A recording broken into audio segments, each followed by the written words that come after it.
Salam uşaqlar, bugün mən sizinlə yenə də pulların hesablanması mövzusunu izah edəcəm. 3-cü sinif yarpaq testindən səhifə 125-də pulların hesablanması mövzusudur.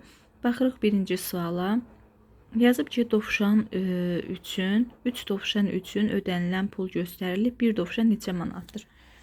Uşaqlar, gəlin bunu belə izah edeyim sizə. Deyir, 3 dovşan üçün ödənilən pul göstərilib. Pul burada göstərilib, görürsünüz. 20 manat, 10 manat, 10 manat, 5 manat. Bunu hesablayırıq. 20, 30, 40, bu da 5, 45. 45 manat puldur. Bunu bölmə əməli ilə yerinə yetirə bilərik. Yəni 45-i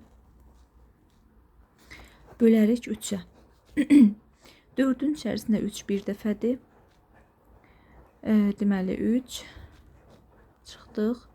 1 qaldı, 5 də düşdü aşağı. 15-in içində 3, 5 dəfə, 5 vur 3, 15, 0, 1. Deməli 15. Deməli 15 manat. Baxın, 10 manat 1, 5 manat da 1. A variantı cavab.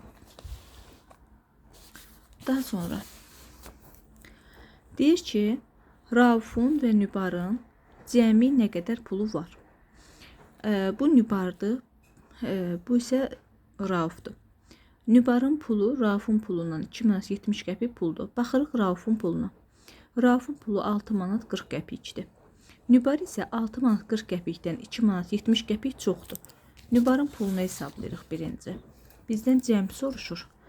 Cəmi nə qədərdir bunların pulları? Amma biz əvvəlcə nicarı tapmalıyıq ki, çünki bizə nicar dəqiq verilməyib, nicarın əlində olan pul. Nicarı tapmalıyıq ki, sonra onları toplayaq.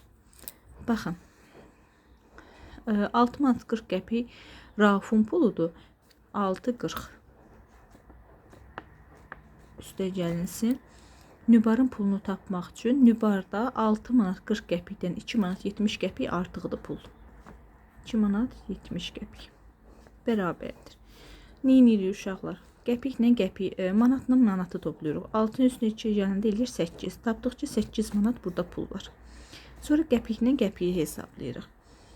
40-ın üstünə 70 gələndə eləyəcək 110. 110 qəpik. Bu da o demək 110 qəpiyi də manata çevirəndə 1 manat 10 qəpik eləyir. 8 manat pulun üzərinə, burada manatlar toplamışdıq axı, üzərinə gəlirik qəpikdən aldığımız pul 1 manat 10 qəpik. Elədi 9 manat 10 qəpik. Deməli, Nübarın pulu, qısaca N yazıram. Nübarın pulu 9 manat 10 qəpikdir. Rafu isə təkcə R hərfi ilə, R hərfi ilə işarə edirəm. Rafun isə pulu 4 manat 40 qəpikdir. Bizdən bunların cəmini soruşur. Baxın, deyir ki, cəmi nə qədərdir? Cəm deyirsə, hər ikisinin pulu hesablanır. Hər ikisinin də pulunu hesablayanda yenə də manatla manatı hesablayırıq, qəpiklə də qəpiyi hesablayırıq.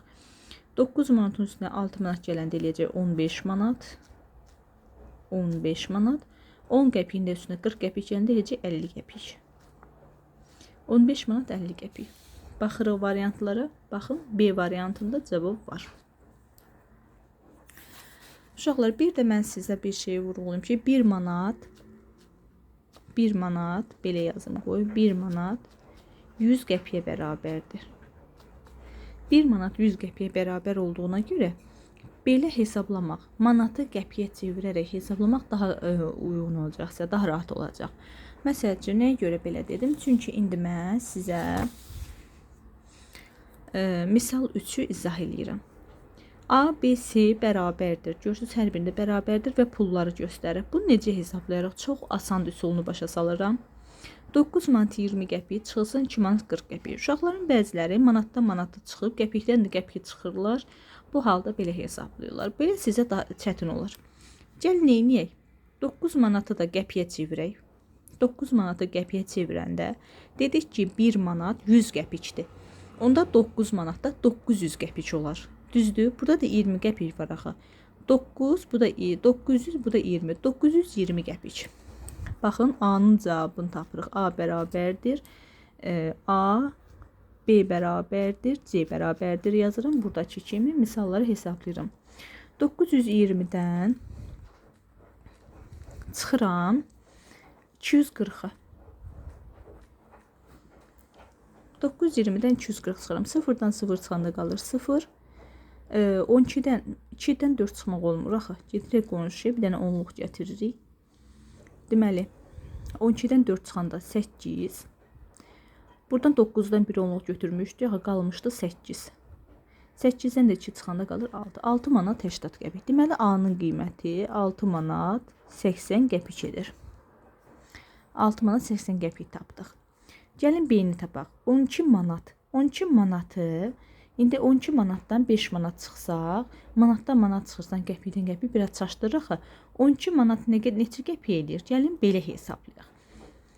9 manatımız 900 qəpik elədiyinə görə 10 manatımızdan 1000 qəpik eləyəcək. Burada da 2 qəpik var, 20 qəpik var, 2 dənə manat var, özür istəyirəm. 2 dənə manatda eləyəcək 200. Bu da eləyəcək 1200. Yazırıq 12 manat 1200 qəpik edir. 1200 çıxılsın 5 manat 40 qəpik də eləyir 540. 0-dan 0 çıxırıq. 1 onluq götürürük. Ondan 4 çıxanda 6. 11-dən də buradan 1 onluq götürmüşdük. 12-dən 1 onluq götürəndə 11 qalmışdı. 11-dən də 5 çıxanda 6. 6 60. Deməli 6 manat 60 qəpik. 6 manat 60 qəpik qaldı. C-ni hesablayırıq. 16 manat 30 qəpik. Çıxılsın 8 manat 40 qəpik. 16 manat 30 qəpik nə qədər edir uşaqlar? 1630 qəpik edir. 1630 qəpikdən çıxırıq. 8 manat 40 qəpik edir 840. 0-dan 0. 13-dən 4 1 onluq 3-dən 4 çıxmaq olmur. 13-dən 4 çıxırıq qalır 9. Burada 16-dan 1 onluq götürmüşdük. Burada qalmışdı. Deməli 15. 15-dən də 8 çıxanda qalır 7. 7 manat 90 qəpik. C-yə də yazırıq. 7 manat 90 qəpik uşaqlar. 7 manat 90 qəpik. Baxın. Cavabları tapdıq. Cavablarımızı tapmışıq.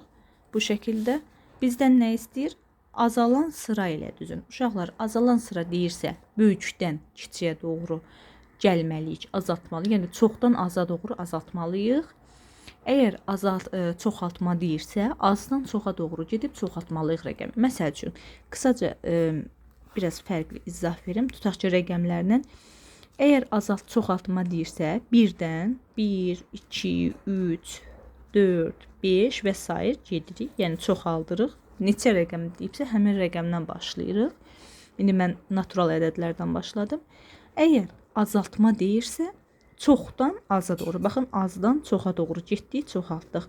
İndi isə çoxdan aza doğru. Azaltma isə çoxdan aza doğru getmək deməkdir. Baxın, bu şəkildə. Çoxdan aza doğru gedirsə. Azaltma dediyinə görə də biz nə edirik?